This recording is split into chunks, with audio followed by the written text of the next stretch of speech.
movies.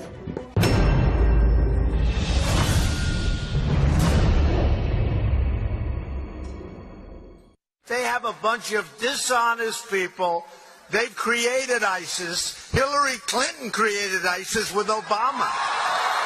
Created with Obama.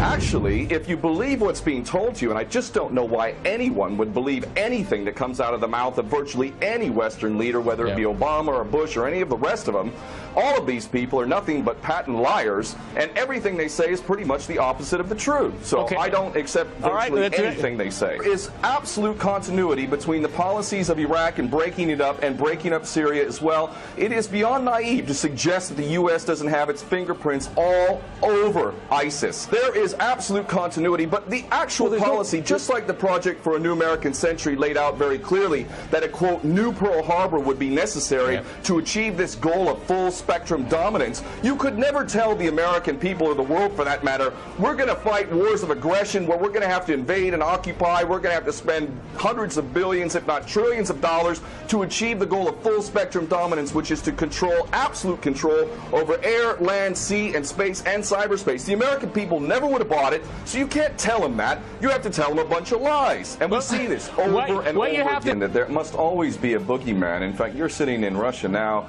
For 50 years plus, we were fighting this Cold War that really was an absolute charade to begin with. There never really was a threat of a Soviet invasion.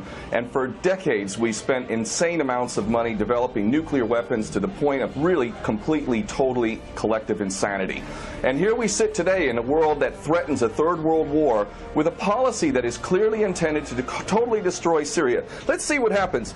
If we take Bashar al-Assad out of the equation in Syria, does anybody with half a brain not understand that that vacuum that's going to be created is going to be a vacuum filled by the most powerful interests there? And who is that right now? Well, that would be our best friends and allies, these little Frankenstein monsters that we create, whether it's Al-Qaeda or Al-Nusra Front or the latest ISIS monster that we've created. Those are the ones that are going to fill that vacuum. Another thing that's really worthy of pointing out is the so-called Islamic State is anything but Islamic. And yes, there is a war on Islam. Islam is very understood by many Muslims around the world to be absolutely 100% forbidden for you to forcibly convert somebody to Islam or kill them. This is totally untrue. Back in the medieval times, when there was Muslim empires, it was an absolute understanding and policy amongst the Muslims who were in charge at that time that those who practiced whatever religion were allowed to continue practicing that religion, and they were not even forced to pay taxes into the Muslim empire itself. However, if people wanted to practice that religion, they would not be able to derive the benefits of the tax system and so on and so forth. The bottom line is no Muslim in their right mind would justify going in and literally executing men, women, and children simply because they don't convert to your religion. These people are not Islamic. They are creations of the monster, which is the empire of the United States and all its cohorts in Israel and England in particular.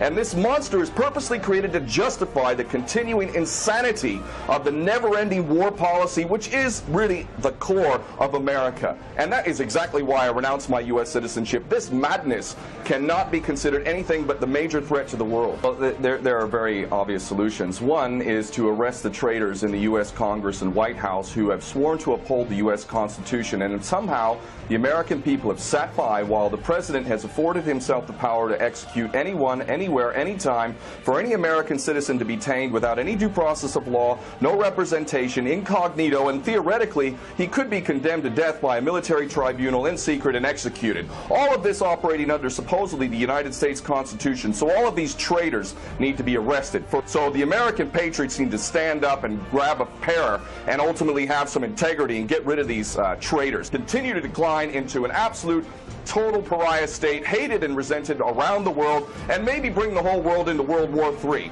I would prefer that we do the former instead of the latter, but ultimately we need some serious change in government, and that means getting rid of these traitors. They've created ISIS. Hillary Clinton created ISIS with Obama. Created with Obama.